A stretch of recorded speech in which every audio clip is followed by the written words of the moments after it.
What's up, everybody? Welcome to the latest episode of the Rich and Turbo Heavy Half Hour. My name is Rich. Find me on Exit, Fuzz, Doom, Rip, all the socials are Rich.Piva, doing reviews for Music City of Metal. As a Doom Charts contributor, and this show is a sponsor of Tampa Doom and Gloom Fest 3 in Tampa with some very cool bands. More to follow on that at a later date. Turbo, how you doing? I'm good. Excellent. We're very excited to talk to a band out of Ontario, Canada, a band called Cannabus. We don't have to ask what where your influences come from in your writing or your band name, because I think we have a pretty good idea. But we have We James don't know what Brandon. kind of bus. What kind of bus? We do know what kind of cannabis. Um, but we're here to talk with James, Brandon, and Ethan from Cannabis, who have a new record coming out on July 3rd. It's called Ride the Bus. We're going to be talking more about that. And we have been able to spend a little bit of time with the record. And I must say, it's a fuzzy delight to briefly explain my thoughts on it. But welcome to the show, guys. How you doing? Thank you. Good. Doing good, man. Doing good. Excellent, excellent. Guys, if you don't mind, just if you can just tell us what you guys do in the band, that would be awesome, and then we'll get started talking about the new record. I'm James. I play lead guitar and I'm the vocals. I'm Brandon. I'm the drummer. I'm Ethan. I play the bass. Very nice to meet you guys. And one of the things that I'm listening to on the record, I'm like, wow, that guitar tone is something else. It's amazing. Where have I heard that guitar tone before? And I'm like, oh shit, I remember that guitar tone from like one of my top 10 albums of last year, which is the Pale Horse Ritual record, which James, you played on. And we had the band on the show. Um, Love it. I love it. And obviously, this is a different band, but same kind of fuzziness that you have going on. Tell us a little bit about the new record, if you don't mind, and kind of where these songs came from and where they kind of, I guess, the smoke rose up to create these songs. Tell us a little bit about it, if you don't mind. So we sort of wrote these songs kind of a bit after we released our last EP, The Other Side. Basically, these are about I'd say it was probably almost a half a year of us sort of like writing right after that, in between doing other shows and whatnot. Um, yeah. Uh, Yeah, we ended up recording it with Zach Hollow, who actually did the mastering for Pale Horse Ritual, the album. So we ended up working with him with recording and mixing. He did basically everything in terms of production wise. But yeah. Excellent. And for those vinyl freaks out there, the pre-order for this record comes out tomorrow. There are a couple of cool options. I went with the brown sugar edition, but there's also the soul sour diesel edition as well. Both very, very cool. And Black Throne is really doing the work around the vinyl and all of the cool stuff Yeah, oh, for that sure. they're putting out there. So you guys are as a power trio. Looks like you guys are playing some live shows, and you guys are eh, definitely like to kind of, I don't want to say jam, but there's definitely this kind of jamminess to instrumental kind of thing that you guys have going on. Not all the songs have vocals, and there's just like this fuzzy kind of bluesy, heavy psych jam going on. Is that where all you guys come from musically, or is this something new? And James, I know a little bit about your background, but Brandon and Ethan, tell us a little bit about how you've come to this and your background and how you've kind of contributed to that fuzziness and that kind of overall big psych sound that we have going on. I guess the original, like when we first started jamming together, it was all just kind of like it was just jams. Then we started structuring our jams, and then we kind of let off from there. Yeah, I find it's a lot of it'll be like Ethan will start playing bass. I kind of hop on and kind of follow his bass, and Jimbo just rips and just does what Jimbo does. And then we kind of just block it in pieces, and yeah, it seems to work. So it's not very structured, but we kind of like it like that. It's definitely partial jams, and we kind of glue some together. Yeah, it's kind of a mess, but it kind of works.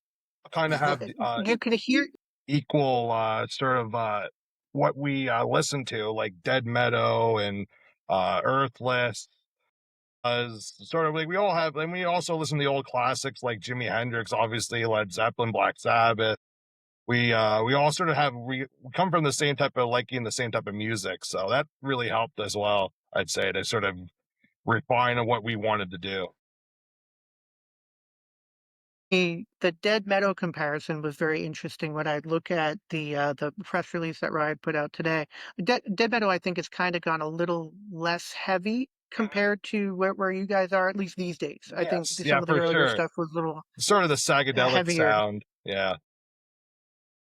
Yeah, and then a couple other bands they've mentioned in this. I think sometimes we're contractually obligated to mention Caius in a press releases, just for just about anything these days. But Nebula is an interesting one as well, because I think you guys have that kind of fuzzy Nebula thing going on when I hear that, and especially when you pick up the pace a little bit, I really hear some of the Nebula stuff. Are you guys all fans Oh, of Nebula and that I'm a Oh yeah. acoustic? huge Eddie Glass fan. Like his guitar playing.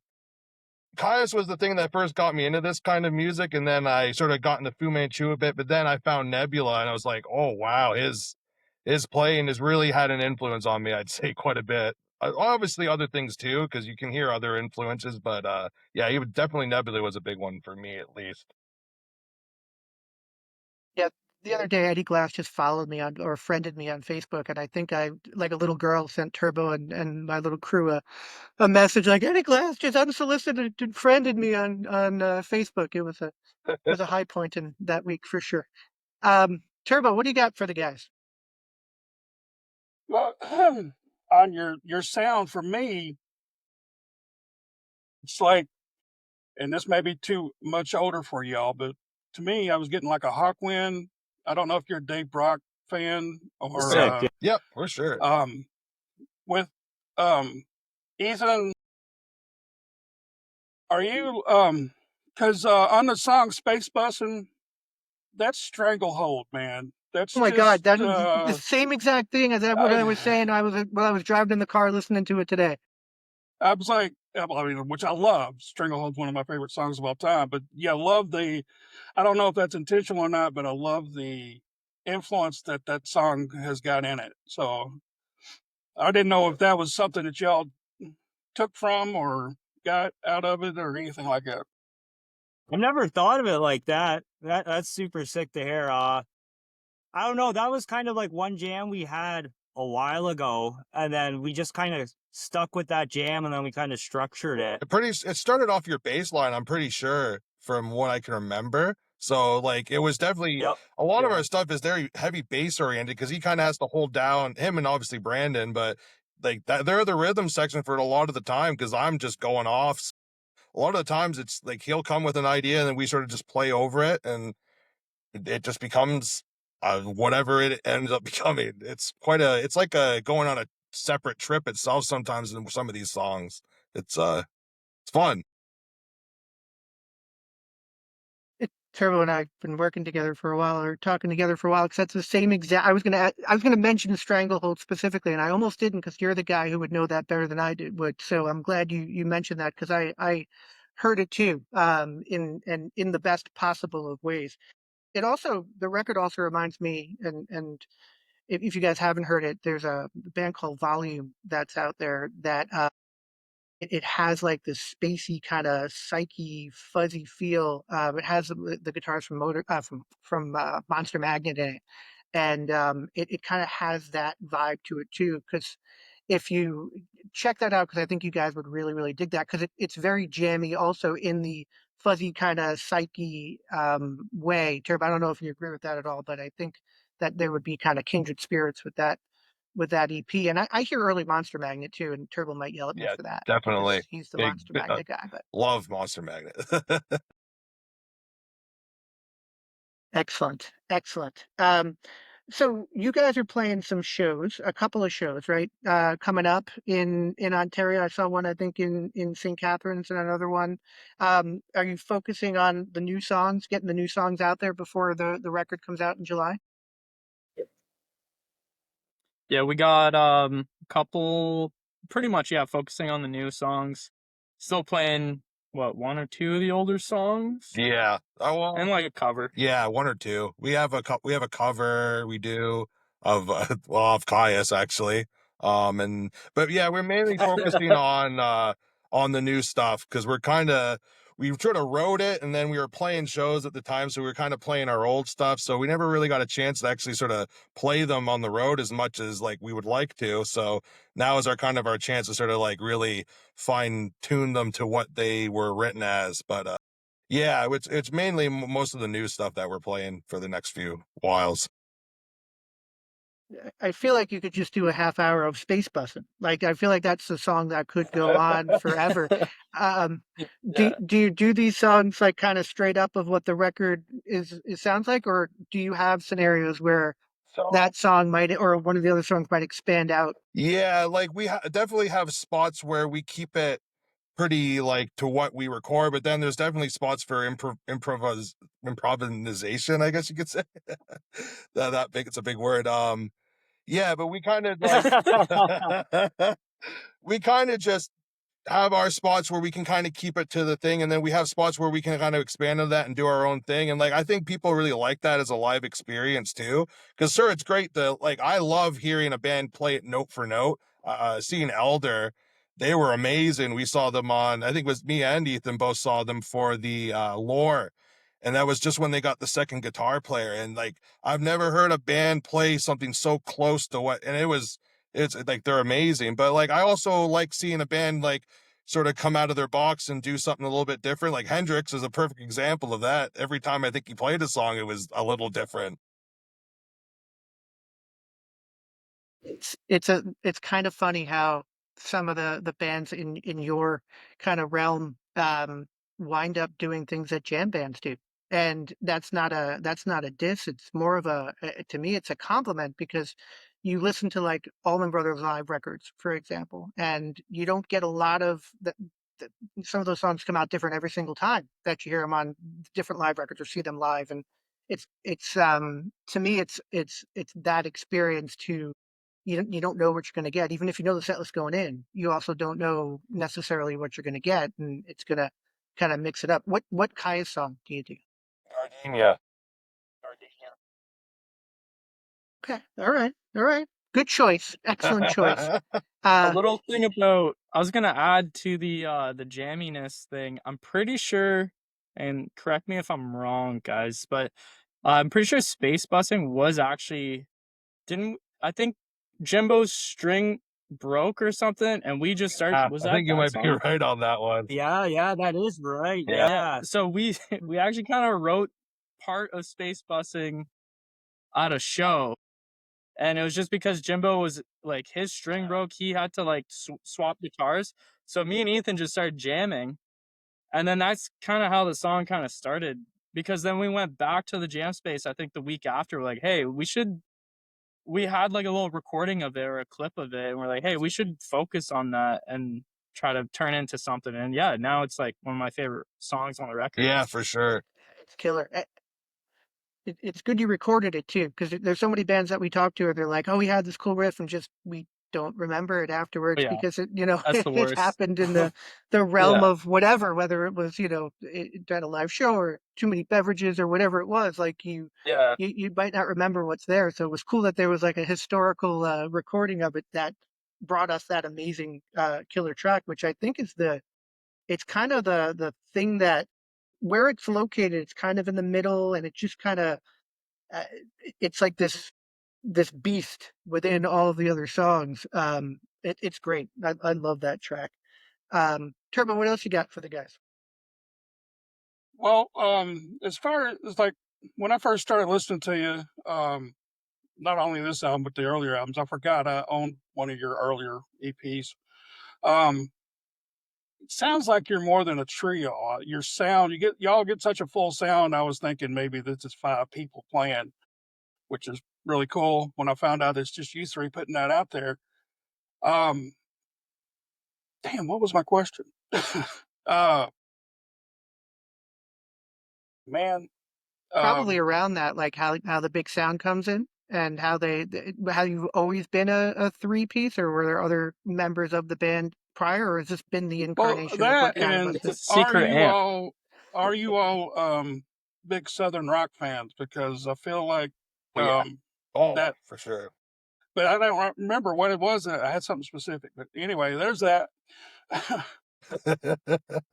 But yeah, so Ethan, obviously he plays at a big bass cab. I think we recorded, it was a 4 or an 810. Was that cab that we used to record the last album? I play out of 2 amps and they're 810. both cranked.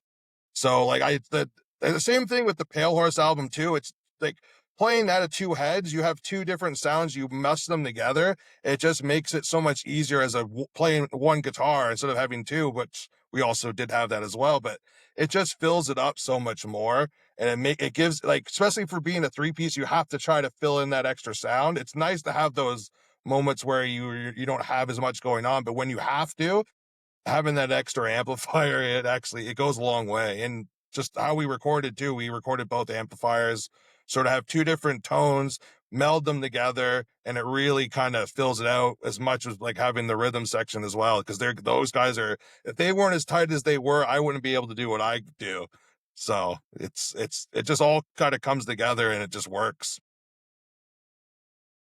I think it's In the Pocket, and maybe both In the Pocket and Far Gone Blues, where your tone, your guitar tone changes, like you're playing, and then it's almost like the tone just gets super fuzzy, and it almost sounds like 2 guitar players, like you're kind of handing off in that, and it's just killer when that kind of clicks in. It's like everything just kind of engulfs you, and it's just amazing how that tone kind of gets amplified there. And Yeah. I'm assuming that's some of that, like the whether it's how it's recorded or the There's equipment definitely that some you're using. overlaying as well, obviously with guitars, even space busting. There's 2 guitars, kind of like, we played live off the floor, and then I recorded a second guitar after, sort of just to fill in some, like, kind of talking back, like how you do with a vocalist and a guitar player. One says something and the other one says something back. And I think that's always kind of been something I've done listening to older, like 60s, 70s music. It's kind of just like ingrained in what we do, really. Except you're playing all the guitar. Yeah, You don't yeah, have I'm doing somebody all of talking to it, you. You're but talking to yourself, which is I need a twin. I love it.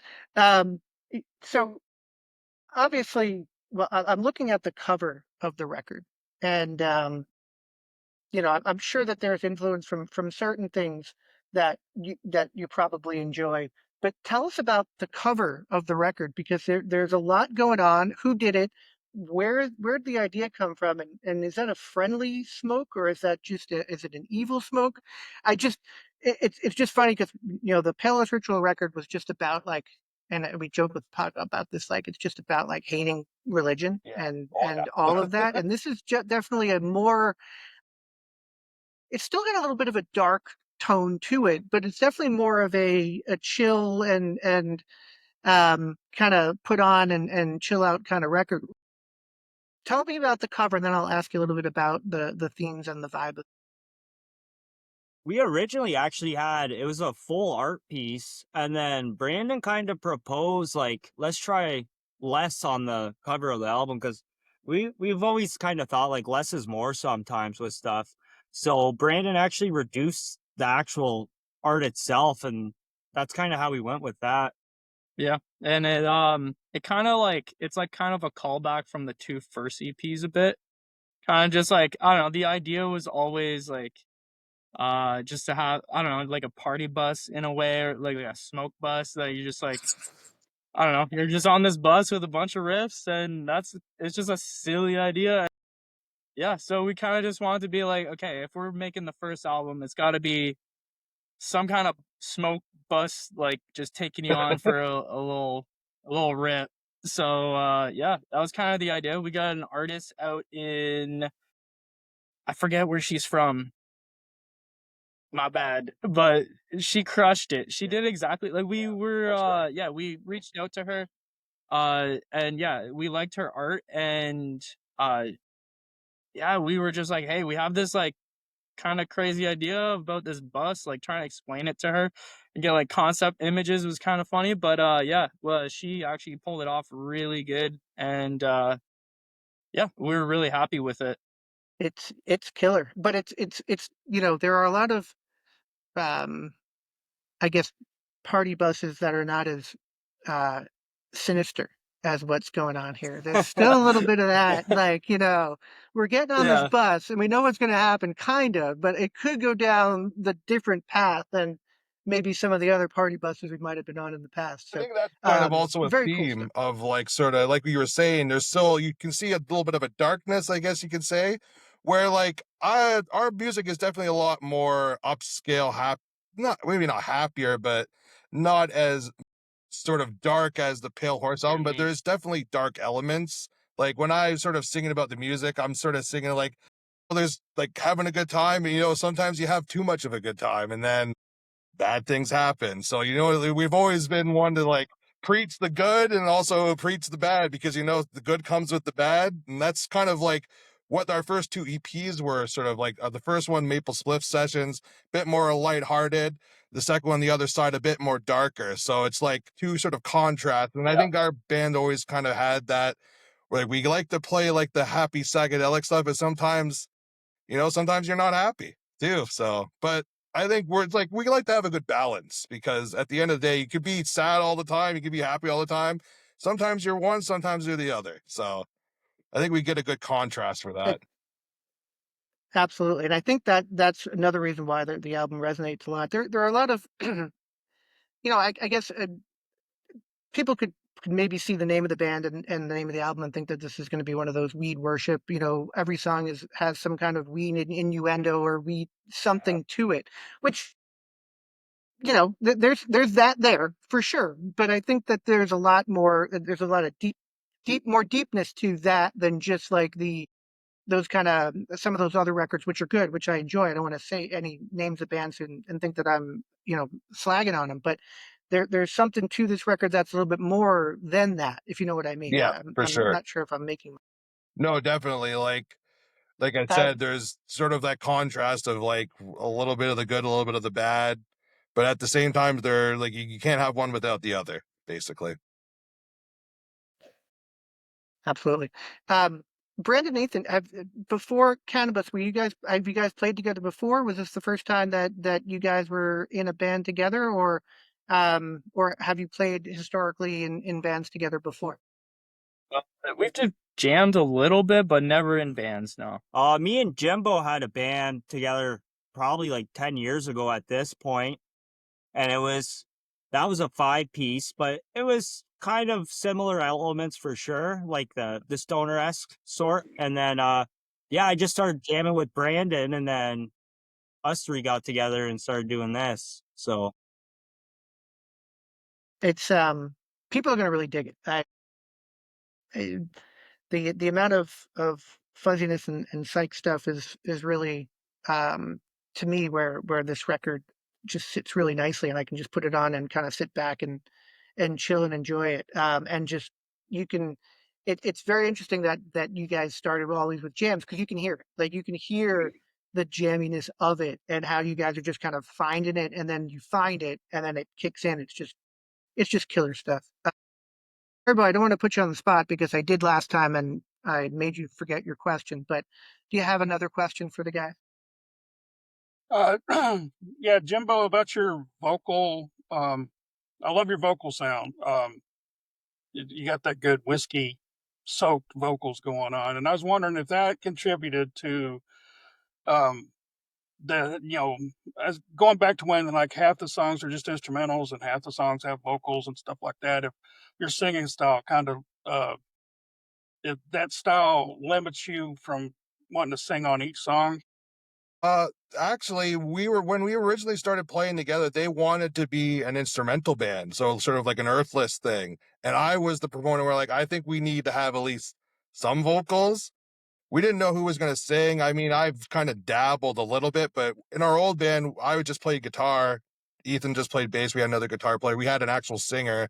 So I just felt when you have music, like I love instrumental music, but you got to come back to something. And like, so I just sort of tried, and it's been getting, like, I would say my voice has kind of changed over the last couple EPs. This one, it's a lit stronger now. I've kind of learned, actually, because I had to teach myself how to sing, so I was just trying whatever I could and just trying different things and seeing what would work. And I think even on this album, my voice does change a little bit on certain songs. Some are a little deeper, more growly. Some are a little bit more just like sung.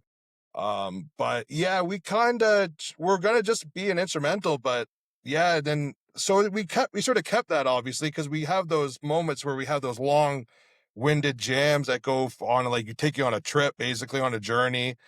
And then we also can do that with the songs where we can have an actual structured song. And like, I think it makes a good contrast. It's sort of like the good and bad, as well as you got some instrumentals and some, and then even some songs we kind of meld those in together. And yeah, no, it was definitely something that we had to learn to fit in, but I think it worked out for us in the end.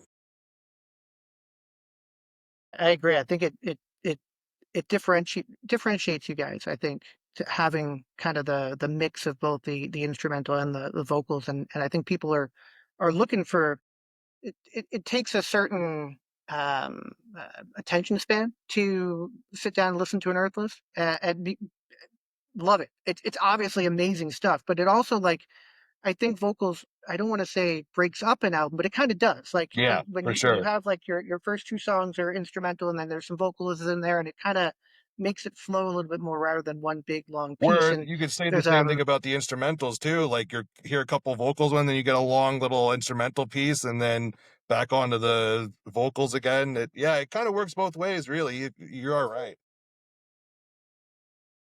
excellent.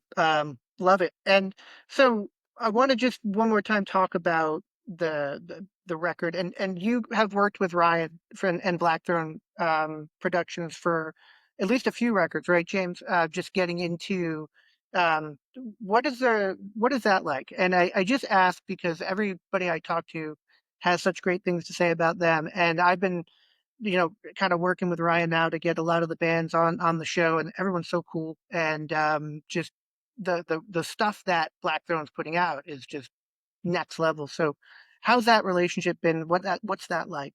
He's literally just like, speaking from personal, he's like just another brother, just like these guys are to me. You know what I mean? It's like, it's Black Throne has like a family sort of vibe to it. Like all the other bands, sort of, we all have played shows together. We sort of all like lift each other up. We're all very happy when somebody does well. You know what I mean? It's like, and just the people in Black Throne themselves, like Paul, Zach is also another one who recorded with us. Like, it's a big community, really, and it sort of came out of nowhere, because like, even like we said, we had our old band. We didn't know there was other bands like us, really, other than like we knew the old classics, obviously Monster Magnet, Fu Manchu. We knew like there was bands like that, but we didn't know there was such a rich community of bands, and good bands too. Like, the amount of live shows we have played and all these sets, like Sons of Arrakis, even um Tomball, so many different bands, Ox, obviously, Low Orbit, Old Time Moonshine. They play these shows that are just like incredible. Like, I have said, even like, we got to start recording some of these live sets, because it's like the amount of bands and the quality of bands that are in our circle is like, it's half the reason why we're as good as we are, because everybody sort of lifts each other up into like, these guys are doing really good, and so let's try to do a little bit, like, just push it a little bit more. And it's friendly competition, and everybody's so, I don't know, we're very lucky. I tell people all the time who aren't in our circles as much, I say we're very lucky to be involved with so many different bands and people in the industry, that we're like, there's just no bad blood at all. It's really good. Yeah, I mean, Black Throne is just killing it, and they're they're working with another band that we had on the show, and Cynthia's Cabin, doing some represses of that, which I think is a band that is kind of a kindred spirit to you guys too. Just that kind of psyche, early dead metal-y kind of stuff that they bring. Just some very cool stuff. And the Canadian scene, whether it's Ontario or what's going on in Montreal, I don't know if you guys heard the Fangus record. Holy shit, the Yeah. Fangus record is The just bass player from ridiculous. Sons of Arrakis is in that band as well. He plays bass for them too. Yeah, no, Just insane. yeah, it really is. You can't help but like want to be involved with it and play. Like when I go see like those bands, I just want to play that much more because you're just like you just to see such quality. It's really helpful, I'd say, just be able to keep going basically. So you guys are from, you're from Ontario, or Yeah. are you from any, where specific, you're an Ontario based now? Okay, cool. Yeah. I asked because on the press release, it said, Welland, Ontario, but I think is that where Ryan's located or something? I was just, St. Catharines is a place where I used to, when I lived up in upstate New York, it was just over the border. So Yeah, when you're, 19, you can go get we're pretty alcoholic close to the beverages right border. over there. Yeah. And it was Yeah, so it Welland is was just a little city St. Catharines. near St. Catharines. It's just a smaller city, but yeah, we're Yeah, right close to the just south yeah. south of St. Catharines. That city will always hold a place in my heart for going and getting Molson Triple X when you're 19. It was always great, and the border was so easy then. You just said, "Where you going?" And they're like, "Oh, we're just going to see a show." And they're like, "Going to a strip club, right?" And I'm like, "No, we're not going to a strip club. I swear, we're not going to a strip club. We're just going to get beer." But you don't want to tell them that either, because then they'll get mad at you trying to, checking your IDs and stuff. Good times up that way. One more question about the record and a description that I see listed in the Black Throne PR. It calls you guys Busch Rock. What does that mean? You guys Well, Ah, all right. I think they spelled Bush incorrectly then on the promo material. They might have to edit and change how they spell Bush in the promo material. That explains it. Thank you for clearing that up. Anything else, guys, that you want to say about the record? Because I know you guys have singles out. There's some videos out that everyone should go check out. I'm going to drop this episode. If anyone's listening to it, it's going to drop this tomorrow. So the pre-order for the vinyl will be up. Anything else you guys want to add to just tell people who are listening to the show about the record? Well, for me personally, I'm pretty proud of it. We put that whole record together within like a year, and I don't know, it kind of surprised me. There's like a lot of cool things from like the first EP and second EP put together in a sense. Yeah, it was just I wasn't sure where it was gonna go. And for like a first record, it's always stressful that you're like, you're recording. This has to be good, this has to be, I gotta like it. And there's a lot of riffs that I wasn't sure about, and all like that whole process is a lot to go through mentally. And I think and I think I'm just like pretty happy on the outcome. Like yeah, I'm just pretty stoked to, sit down and actually spin it, and like I'm pretty proud of it. So Cool.